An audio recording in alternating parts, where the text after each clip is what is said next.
We can't go long. Since 1995, when I had Since my 1995. I had a hysterectomy, and it messed me all up. I didn't realize until about a week later that I hadn't slept, like, for the whole week. I had stayed up the whole time. And since then, I have been battling with sleep. I've not been able to sleep. And Since 1995? Since 1995. Wow. I would probably fall asleep about 4 or 5 in the morning. Mm-hmm. I would get jobs where I could go in from 12 to 9 because I knew I wasn't going to wake up like normal people did and go in at 8. Wow. And so when I lost my leg, it got worse. I for real wasn't sleeping and thought it was just... Actually, I contacted other amputees and was told that that was normal. And I've never been normal. So I've never accepted really normal for what's normal for everybody else is not normal for me. But 6 years ago, it got worse. And there were times where I would try to break my own record. Oh, 20 more minutes and I'll be awake 28 hours. Or 10 more minutes and I'll be awake 36 hours. I mean, I would try to break my own record on how long I would be awake. I would take melatonin, I would take over-the-counter stuff, I would take what the doctor would tell me to take, I would sleep for about a week, drug, and then I would build an immune system. I would build an immunity to it, and I couldn't. And I started coming here.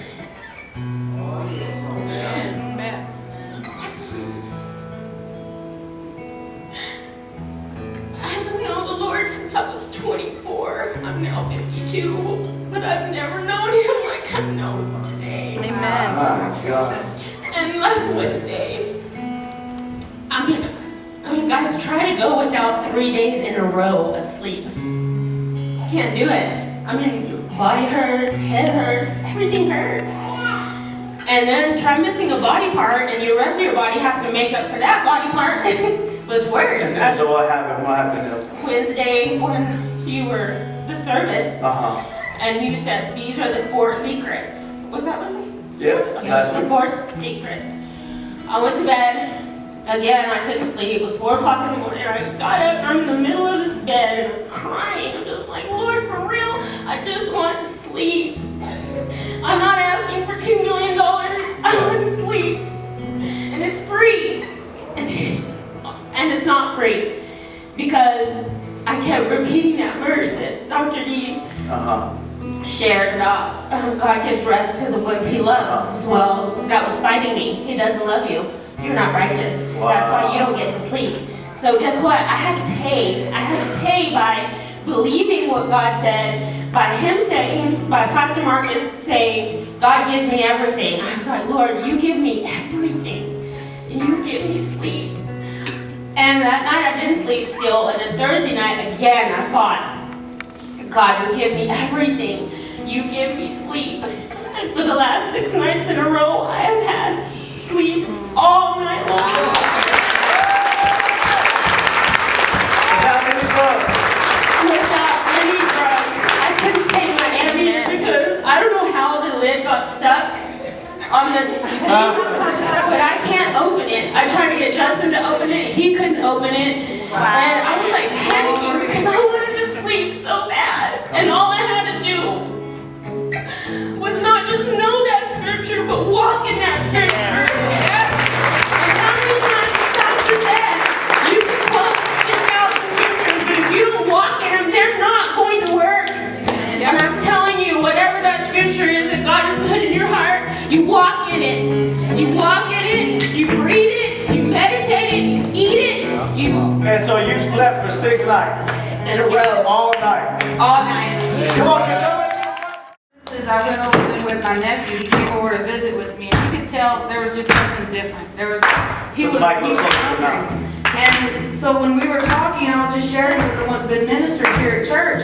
And I asked him about, taking, like he said the Lord's Prayer, have you accepted Jesus Christ? And he said, yeah. He said, but I want to be fake. He said, I know I'm going to mess up again.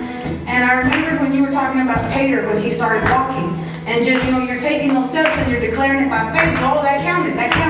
So I told him, I said, Miko, I said, your son, I said, when he started walking, I said, did you get mad at him? He said, no. I said, come on, Daddy, let's go, you can do it. I said, okay, now hear God the Father tell you that same thing. Wow. And so we were talking, and I asked him if he wanted to rededicate his life, and he said, yeah. He said, I don't want to lie to you. He said, I'm just waiting for my sister to get home so I can go get high. And then he said, but I don't want that anymore. So he gave me it was almost a full pack of cigarettes, a baggie of weed, his lighter, and a lottery ticket. He said, and a pipe. He said, I don't want it no more. Amen. Okay, well, I've been a part of church for about maybe 2 years, a little bit more, but I haven't been connected. And about 2 months ago, I started getting connected more with my sister and Miss Desi. And I used to live a double life, like going home, smoking weed right after church. I would have never known. You would have never said. I would. Come on, testify. And She's testifying. well, I used to, love it. It used to make me feel better. But ever since I got connected and got closer, I've been 2 months sober. Amen. Half ago, I was moving my stuff in the house. I was kind of like doing spring cleaning, and I moved my washing machine, and I felt bone pop completely out from my hip. So I wouldn't claim that. I didn't claim that. No, I'm not going to claim that. And so I come to prayer the next morning, and with all our praising Jesus and everything, I'm walking. Hey, we've been looking for a house. In November of last year, we put a bid on a house, and it was literally, they listed it that day, and we saw it the next day, and we put a bid on it, and they said, nope, we're rejecting your offer. They're like, we're not ready to move for 6 more months. So they took it off the market, and they said, we're not going to relist it till 6 months. So 6 months would have been May. So then February 7th, I got a word.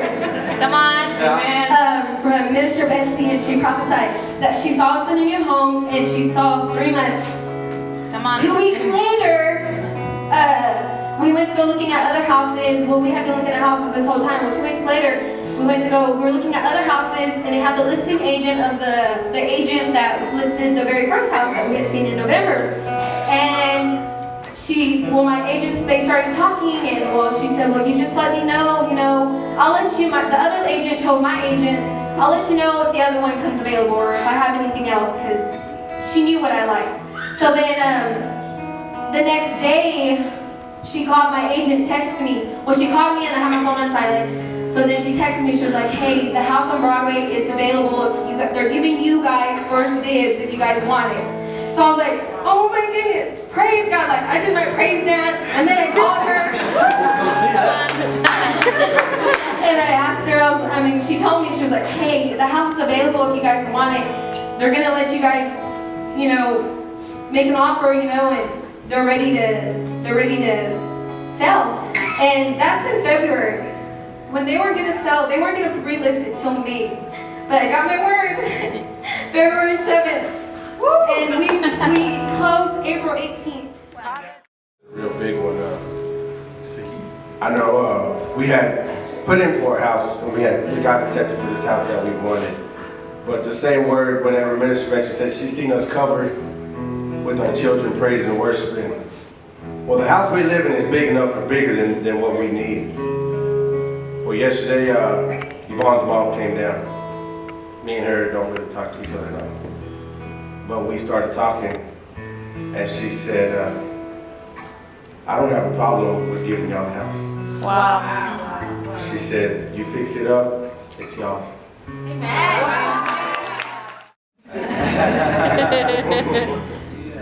Man, I've been fighting with an addiction for 10 plus years, you know what I'm saying? And when you wake up, need it. Before you go to sleep, you definitely need it, because you ain't gonna sleep, you'll be tossing and turning all night.